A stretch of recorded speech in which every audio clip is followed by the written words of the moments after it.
મદન મોટી રાત પાલી કરીને આવ્યો છે કે હું તે ઊંઘ છે? હા તો ગેટો બકરો મી તમને કાલ એક મિનિટ અરે રે બિચારા એ લાગે છે બહુ મોડી રાત સુધી જાગીને વાંચ્યું છે કોઈ બોલતા ના હો કોડી ના લુખેશ તારા બાપાની જોનમાં આવ્યો છે તે ઊંઘ છે અબે સસા સર એ તો હું ઊંઘ્યો નતો પણ તમારો અવાજ એટલો મધુર છે ને કે હોભરીને મારી આંખો બંધ થઈ ગઈ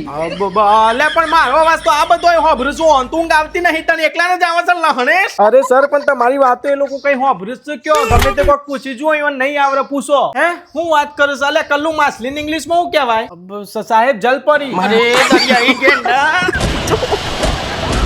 આજે તમારા બધાની વારી છે આજે ગનમૂન નો પાઠ ચલાવું છું જુવાની ના પહેલા તમે બધાનો વર્ગ પૂછું છું જેને વર્ગ ના આવડે ને એઓના ટોટિયા તોડી ત્રિકોણ બનાવી દઉં આજે જુઓ તમે ચાલુ કરું છું હેડો હા સર તમે જલ્દી પૂછો ને મને બધા વર્ગ આવડે છે તને હું પાત્ર તો આવડતું નહીં જાળા કરવાની વાતો તો કરું છું હા હરી શેડારી ઊંધા પગલોની ચૂપચાપ બેહી રહે ને હા તો હું તમે બધો મને પહેલા 3 નો વર્ગ કયો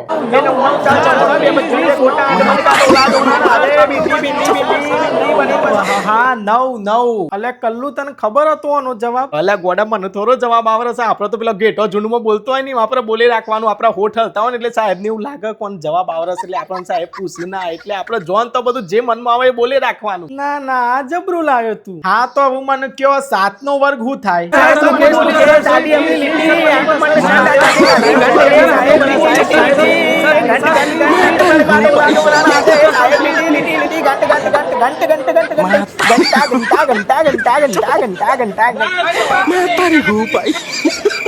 ઘંટેશ તોથી સીધો ઘંટ વગાડતો બહાર આવી જા આપણે આજે તારો ઘંટ ખખરાઈ નાખ્યા બહાર આય સાહેબ હું નતો બોલ્યો હું કસમથી હું નતો બોલ્યો હોય તો પૂછી જો કલ્લુ હું નહીં બોલ્યો કોઈ હું નહીં બોલ્યો ના પણ મદન મુઠ્ઠી આ રીતે સાહેબ ને તમે ઘંટો ને બંટો બોલો એ તો યાર ખોટું છે ને ના હોય તો ચૂપચાપ બેહી રહો પણ આ રીતે ઘંટ કહેવાનો ઘંટો છે સાહેબ તો કોઈ હેડ જલ્દી હોય આવી જા હું કહું છું એટલે આવી જા ને કે હું તો આય તો તારી સાથી ફાડી નાખે ને તારા સાથી ના અંદર નો ઘંટ વગાડી દે હું બહાર આય સોરી સર આવું નહીં થાય કસમથી સોરી અરે તારી સોરી ની ભૂંગળી બનાવીને તને નાગીન બનાવીને ડાન્સ કરાવવાનું પકડ કાઢી આ તો ઘંટ વગાડી દે પકડ